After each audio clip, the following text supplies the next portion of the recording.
మీరు చూశారుగా, సంవత్సరంన్నర అయింది. ఎంత ప్రజల్లో తిరుగుబాటు వచ్చిందో నేను ప్రత్యేకంగా మీకు చెప్పాలా? మీకు తెలియదా? ఆ రోజున ఎలా ఉన్నాం మేము?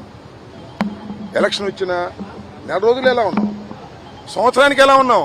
సంవత్సరంన్నరకు ఎలా ఉన్నాం? 3 సంవత్సరాలకు ఎలా ఉంటామో చూస్తారు మీరు. 4 సంవత్సరాలకు ఎలా ఉంటామో చూస్తారు మీరు.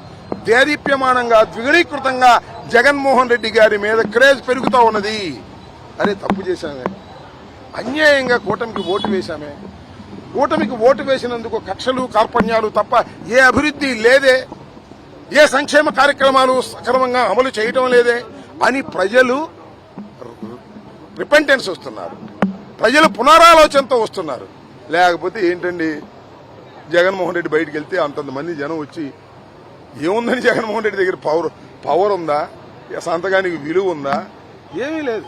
ఆయన చేసిన గొప్ప పనుల వల్ల ఆ మహానుభావుణ్ణి మనం ఓడించుకున్నామనేటువంటి బాధతో దుగ్ధతో ఆయన ఎక్కడికి వెళ్తే అక్కడ వేలాది లక్షలాది మంది ప్రజలు వస్తున్నారంటే అర్థం చేసుకుసావండి. మీ దుంపదెగా, మీ గొయ్యి మీరు తవ్వుకోకండి అని చెప్పదలుచుకున్నా. మా గొయ్యి మేము తవ్వుకుంటాం, మా లోకేష్ చెప్పింది మేము వింటాం, మా పార్టీ అంతా లోకేష్ వెనకనే వెళ్తాం, లోకేష్ సరాసరి వెళ్ళి బంగాళాఖాతంలో దించినా మాకు ఇష్టమే అని అనుకుంటే వెళ్ళండి, బంగాళాఖాతంలో దిగండి. మీ రెడ్ బుక్కి ఇంకొక దానికి మీ పోలీసు వ్యవస్థ చేసేటటువంటి దౌర్జన్యాలకి ఎవడు భయపడడానికి సిద్ధంగా లేడు. వేసుకుంటే వేసుకోండి, లోపల వెళ్ళిపోతాం.